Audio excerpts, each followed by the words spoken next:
L'inceste et l'incestuel sont les interdits suprêmes de toutes les civilisations. Dans mes vidéos, je ne parle généralement pas d'inceste car mes vidéos se basent sur mon vécu. Je parle uniquement du climat incestuel que par contre je connais bien. Mais l'un et l'autre sont quand même liés car l'inceste ne vient jamais de nulle part.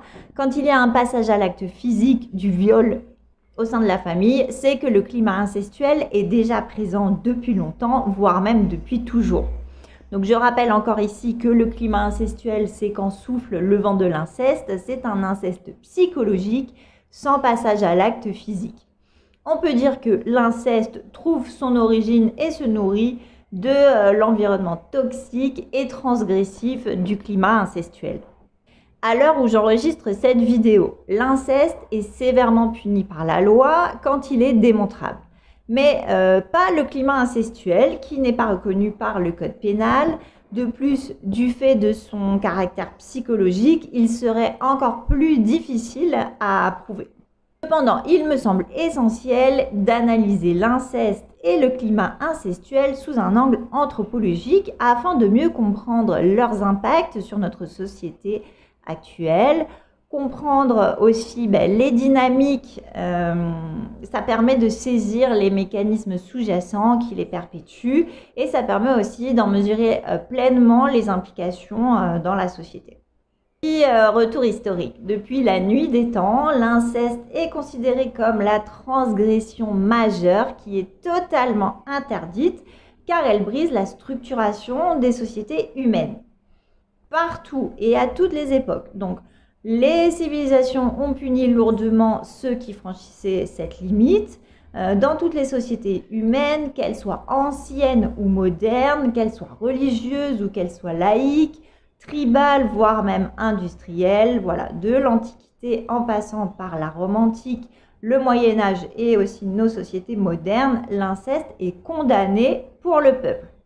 Alors oui, je dis bien pour le peuple, donc pour monsieur et madame tout le monde, car paradoxe intéressant, il est à noter qu'à quasiment chacune de ces époques, les plus hauts dirigeants étaient exemptés de cette règle. Ainsi, les pharaons comme Ramsès II, l'empereur Néron, ou dans la noblesse Charles II et Philippe II d'Espagne, au prétexte de préserver la pureté de la lignée, eh bien, ces personnes ont pu se marier ou entretenir des relations normalement interdites avec un membre direct de leur famille, que ce soit une fille, une mère ou une nièce. Et je ne pense pas me tromper en disant qu'en 2025, cela se pratique encore dans certaines familles puissantes et bien placées. Donc l'interdiction de l'inceste repose pourtant sur plusieurs éléments qui sont fondamentaux. Premièrement, il y a un enjeu biologique, puisque c'est pour éviter des unions consanguines pour réduire des risques de malformation génétique. Ensuite, cela se pose sur un principe social, car l'interdiction de l'inceste oblige à chercher des partenaires hors du cercle familial pour bien sûr favoriser les alliances entre les clans et les familles. Et surtout, et c'est le point, je pense, le plus fondamental, c'est une nécessité psychologique, car le respect des rôles générationnels est indispensable à l'équilibre mental des individus et surtout des enfants.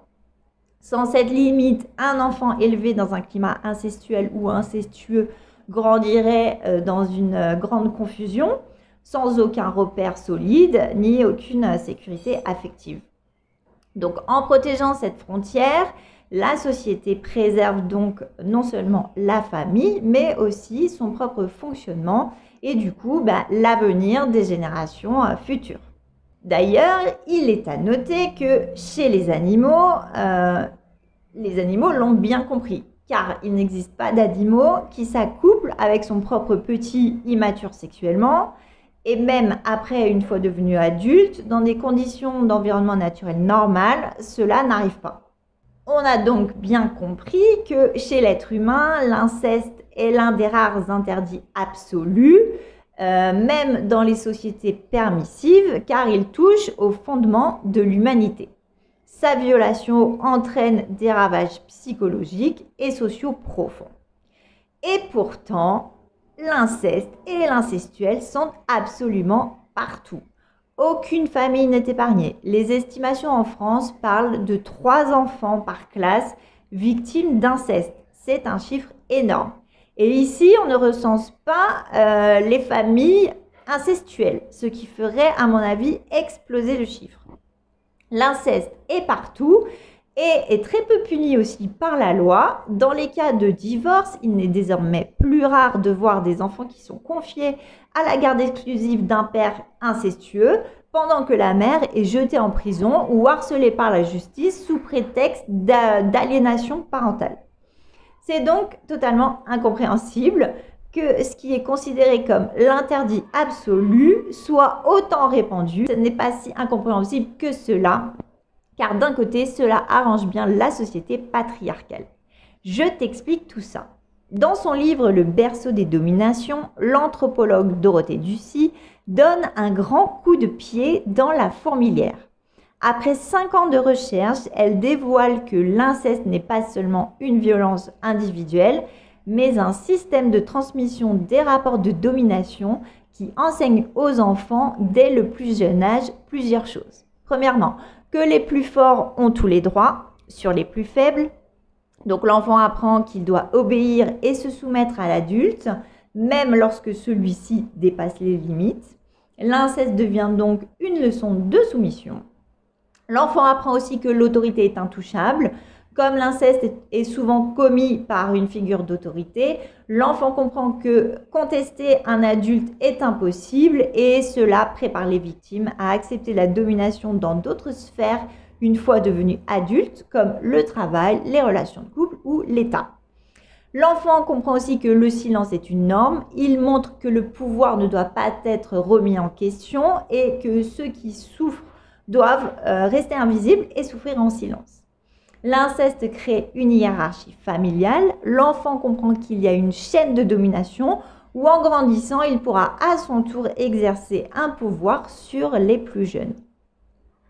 Et donc en gros, l'inceste n'est pas une anomalie ou un simple crime isolé.